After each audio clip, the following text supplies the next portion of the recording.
مراد تقریباً چل آیا۔ اس کی آواز میں ایک عجیب سی وحشت تھی۔ اگر میں آج ماں کے سامنے بغاوت کر دیتا، ان کا ہاتھ پکڑ لیتا کہ تم زیبو کو نہیں مار سکتی، تو وہ کیا کرتی؟ وہ فوراً مجھے جائیداد سے بے دخل کر دیتی۔ میں زیبو کا ہاتھ تھام کر کہاں جاتا، کس سڑک پر اسے رات گزارنے کو کہتا، اسے کون سی روٹی کھلاتا، در در کی ٹھوکریں کھاتا میں۔ میری اپنی کوئی اوقات نہیں ہے۔ میں ایک فقیر ہوں جو اپنی ماں کے ٹکڑوں پر پل رہا ہے۔ میری مجبوری میری کمائی ہے، میری جائیداد ہے، جس کی پوری لگام شاہدہ بیگم کے مضبوط ہاتھوں میں ہے۔ وہ جانتی ہے کہ مراد شاہ کے پر کٹے ہوئے ہیں، وہ ان کی مرضی کے بغیر ایک انچ نہیں اڑ سکتا۔ کمرے میں ایک لمحے کے لیے گہری خاموشی چھا گئی۔ بابا کرم کو مراد کی بے بسی کا اندازہ ہو رہا تھا۔ پھر اب کیا ہوگا شاہ جی؟ آپ حشمت خان کی بیٹی سے نکاح کریں گے؟ بابا کرم نے مایوسی سے پوچھا۔ مراد اچانک رکا۔ اس کی آنکھوں میں بے بسی کی جگہ پہ ایک جنونی اور خطرناک چمک ابھرنے لگی تھی۔ نہیں، میں یہ نکاح ہرگز نہیں ہونے دوں گا بابا۔ میں زیبو کا مجرم ضرور ہوں، لیکن میں اتنا بھی گرا ہوا نہیں کہ اس کی زندگی برباد کر کے اپنی سہاگ رات مناؤں۔ ماں مجھ پر روب ڈال سکتی ہیں، میری جائیداد ضبط کر سکتی ہیں، لیکن وہ حشمت خان کو مجبور نہیں کر سکتی۔ آپ کیا سوچ رہے ہیں چھوٹے سائیں؟ بابا کرم کے ماتھے پر تفکرات کی لکیریں گہری ہو گئیں۔ حشمت خان ایک پختون ہے، ایک حد درجے کا غیرت مند انسان۔ وہ اپنی اکلوتی بیٹی کسی ایسے شخص کو کبھی نہیں دیکھا جس کے کردار پر داغ ہو۔ بابا تم ابھی ڈیرے پر جاؤ۔ ڈیرے پر؟ چھوٹے سائیں وہاں تو مہمانوں کا ہجوم ہے۔ حشمت خان کے اپنے 100 سے زیادہ بندے وہاں موجود ہیں۔ اسی ہجوم میں تم نے ایک چنگاری پھینکی ہے بابا۔ مراد نے بابا کرم کے قریب آ کر سرگوشی کی انداز میں لیکن انتہائی فیصلہ کن لہجے میں کہا، تم سیدھا حشمت خان کے خاص آدمیوں کے پاس جاؤ گے، وہاں بیٹھ کر افسوس کرو گے تم حویلی کے پرانے اور سب سے معتبر ملازم ہو۔ تمہاری بات پر کوئی شک نہیں کرے گا۔ انہیں بتاؤ کہ مراد شاہ اندر سے کتنا کھوکھلا اور گرا ہوا انسان ہے۔ آپ کیا کہہ رہے ہیں شاہ جی؟ میں اپنے ہی ہاتھوں اپنے سائیں کی پگڑی اچھالوں؟ میں نے آپ کو گود میں کھلایا چھوٹے سائیں۔ بابا کرم کا پورا وجود لرز گیا۔ میری پگڑی اسی وقت اچھل گئی تھی جب زیبو روتی ہوئی میرے سامنے اس حویلی سے گھسیٹ کر نکل گئی تھی۔ میری عزت اب کچھ نہیں رہی، مراد نے سختی سے جواب دیا۔ تم انہیں بتاؤ گے کہ شادی سے ایک رات پہلے یعنی کل رات مراد شاہ کے کمرے میں ایک لڑکی نازیبا حالت میں پکڑی گئی تھی۔ انہیں بتاؤ کہ شاہدہ بیگم نے راتوں رات اس معاملے کو دبانے کی کوشش کی، لڑکی کو پیسے دے کر غائب کر دیا گیا تاکہ حشمت خان کو کچھ پتہ نہ چلے۔ یہ افواہ اتنی تیزی اور اس طرح پھیلاؤ کہ حشمت خان کے کانوں تک آدھے گھنٹے میں پہنچ جائے۔ جب اسے پتہ چلے گا کہ میں ایک بد کردار اور عیاش شخص ہوں تو وہ خود اپنی بیٹی کا رشتہ توڑ کر یہاں سے چلا جائے گا۔ مگر شاہ جی آپ ساری زندگی کے لیے بدنام ہو جائیں گے، پورا علاقہ آپ پر تھوکے گا۔ بابا کرم نے ہاتھ جوڑ دیے۔ مجھے پرواہ نہیں بابا، مجھے اب کسی کی پرواہ نہیں۔ بس تم جاؤ، اگر تم دادا سائیں کے سچے وفادار ہو تو میری یہ آخری بات مان لو۔ مجھے بدنام کر دو بابا، خود میرے ہاتھوں مجھے ذلیل کر دو تاکہ میں اس زبردستی کے نکاح سے اور اس گھٹن سے بچ سکوں۔ جاؤ۔ مراد نے انگلی سے دروازے کی طرف اشارہ کیا۔ بابا کرم آنسو پونچھتا ہوا بوجھل قدموں سے ڈیرے کی طرف چلا گیا۔ کچھ ہی دیر میں ڈیرے پر چیمو گوئیاں شروع ہو گئیں۔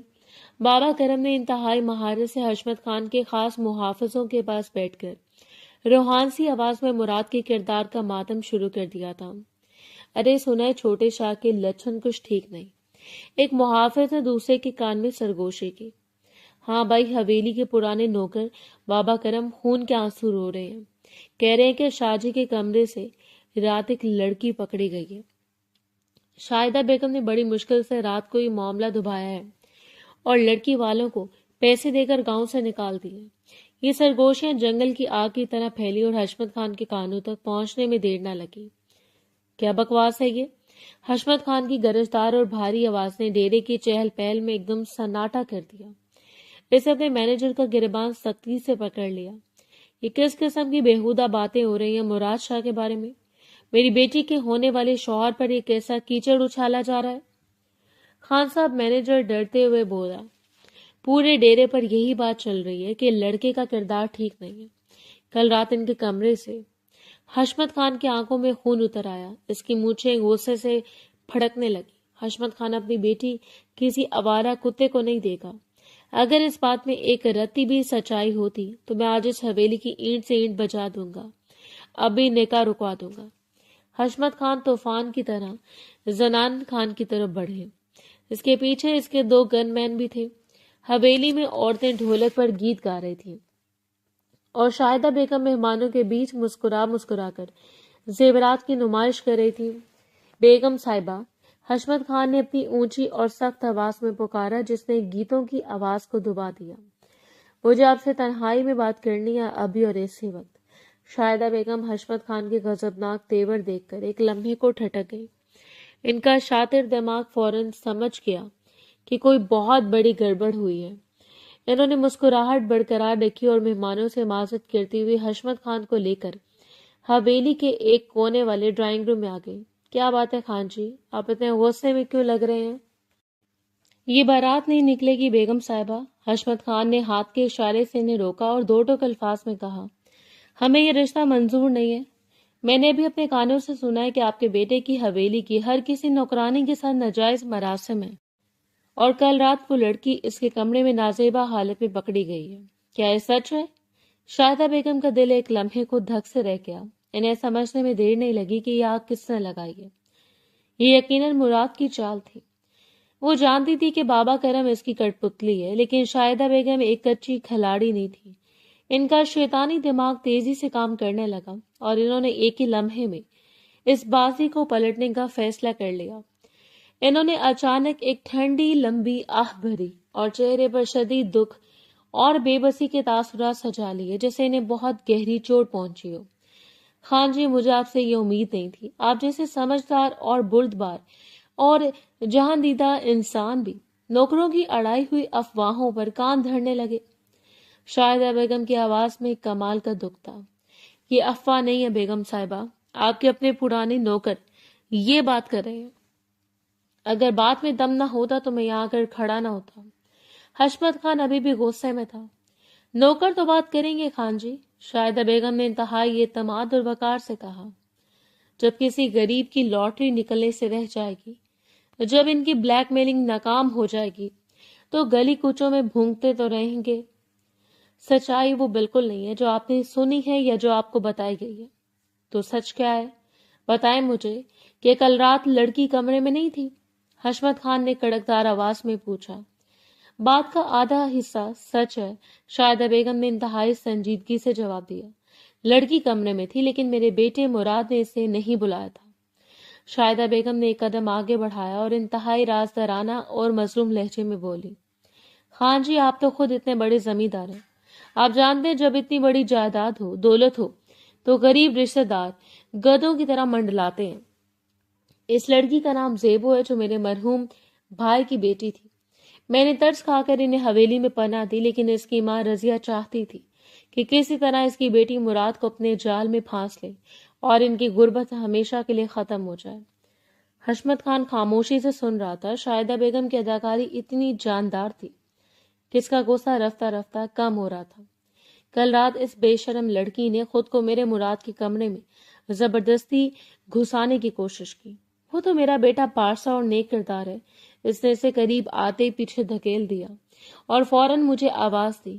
خان جی، میں نے خود اس لڑکی کو تھپڑ مار کر اسی وقت حویلی سے نکالا۔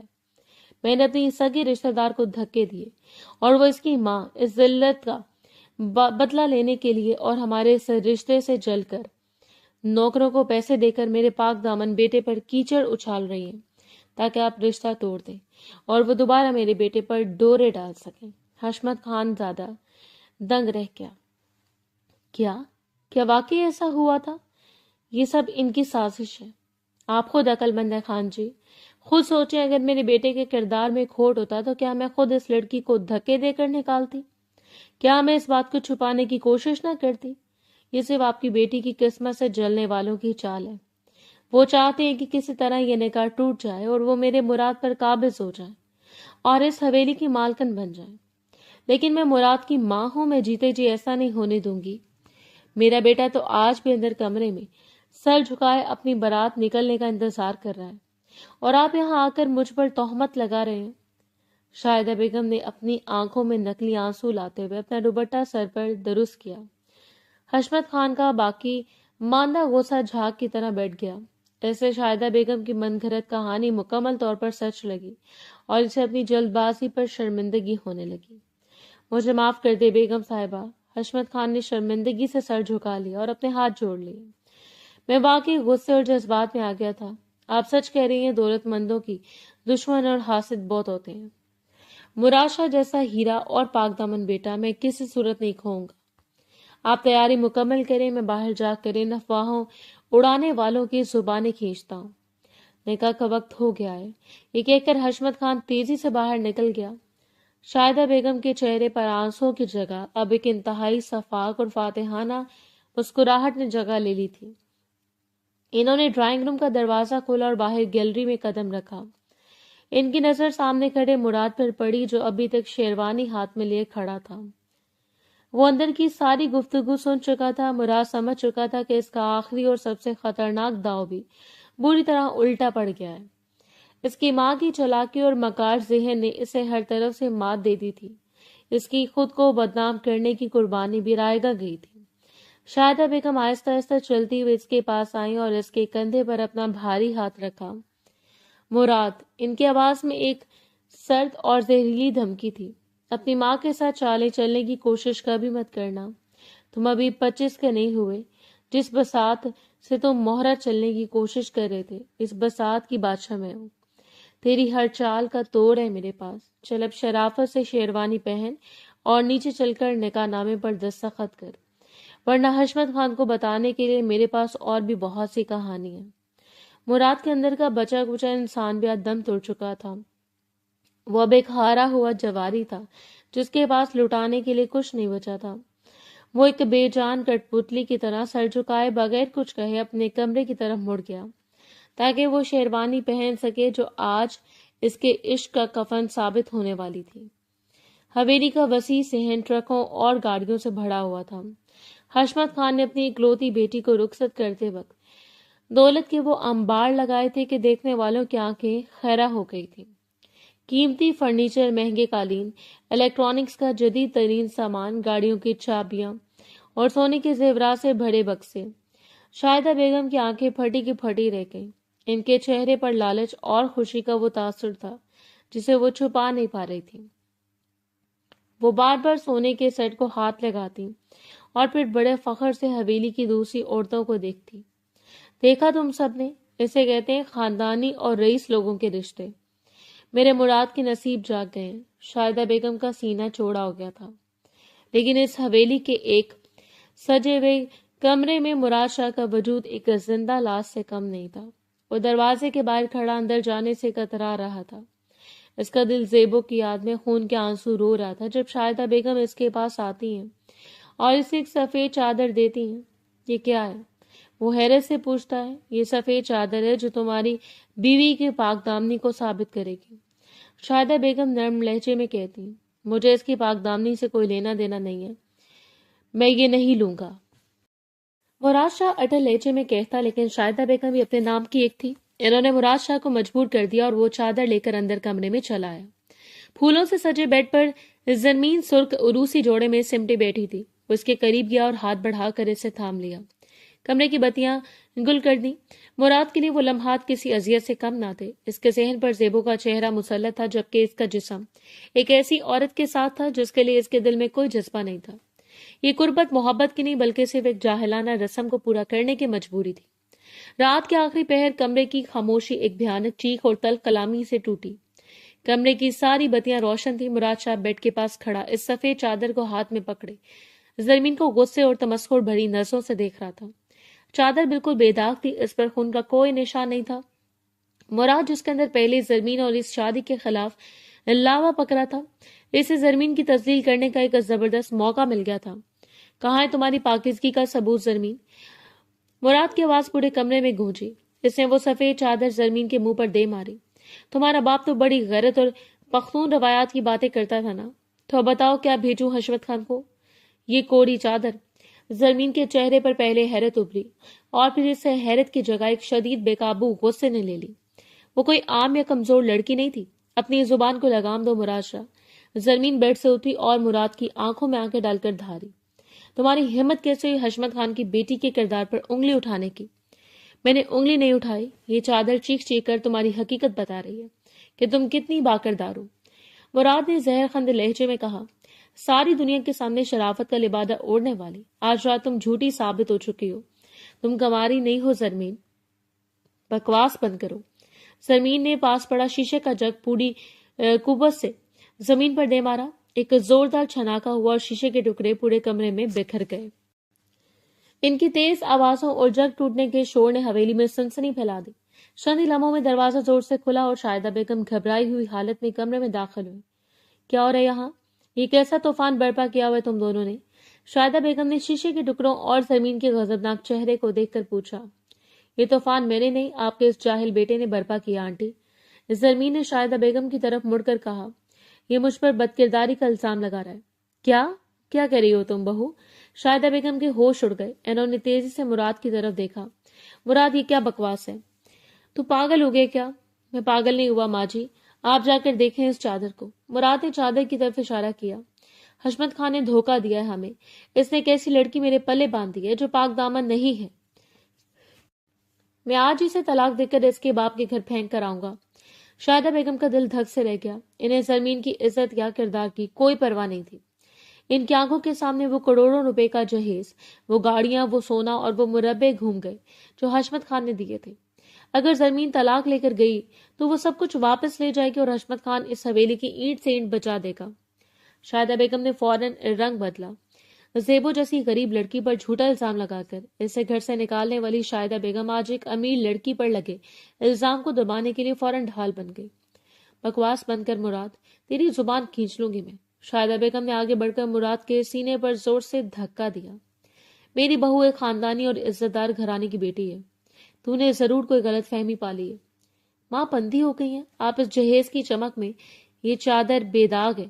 مراد نے جھنجھلاتے ہوئے کہا، چادر کو آگ لگا دوں گی میں۔ شاہدہ بیگم چلائیں، میری بہو حشمت خان کی بیٹی ہے، وہ سونے کی طرح کھڑی ہے، تو اس کے کردار پر کیچڑ اچھال کر میرے گھر کو برباد کرنا چاہتا ہے۔ میں جیتے جی ایسا نہیں ہونے دوں گی۔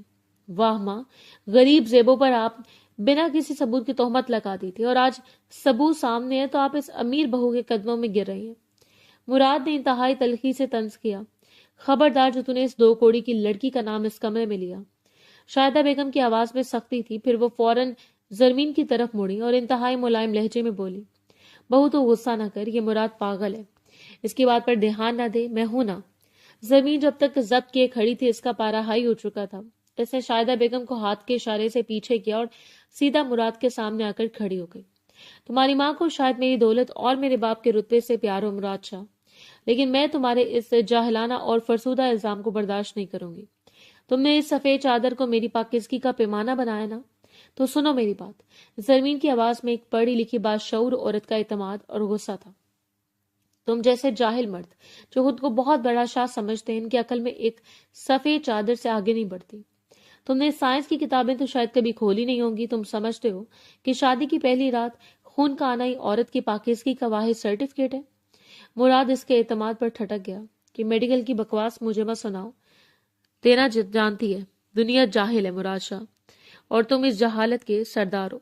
زرمین نے اس کی بات کاٹتے ہوئے کہا، میڈیکل سائنس چیخ چیخ کر کہتی ہے کہ لڑکی کے جسم میں موجود وہ باریک جھیلی جسے ہائمن یا پردہ بکارت کہتے ہیں، وہ صرف کسی مرد کی قربت سے نہیں ٹوٹتی، وہ اتنی باریک ہوتی ہے کہ کسی بھی وقت ذرا سی چوٹ لگنے پر بھی ٹوٹ سکتی ہے۔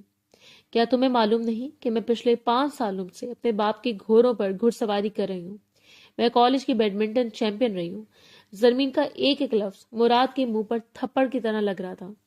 ڈاکٹر اور سائنسدان یہ ثابت کر چکے ہیں کہ بچپن میں کوئی بھاری وزن اٹھانے، سائیکل چلانے، جمناسٹک کرنے، گھڑ سواری کرنے یا کسی عام سے جسمانی چوٹ لگنے سے بھی وہ جھیلی ٹوٹ سکتی ہے، اور کچھ لڑکیوں میں تو پیدائشی طور پر یہ جھیلی اس قدر لچکدار ہوتی ہے کہ قربت کے باوجود اس سے خون نہیں آتا۔ اور تم ایک قدرتی عورتیں بھی حقیقت کو میری بدکرداری کا ثبوت بنا کر کھڑے ہو۔ کمرے میں سناٹا چھا گیا۔ مراد شاہ کے پاس زرمین کے ان ٹھوس پڑھے لکھے اور سائنسی دلائل کا کوئی جواب نہیں تھا۔ وہ خود کو اندر سے ایک انتہائی کھوکھلا اور جاہل انسان محسوس کر رہا تھا۔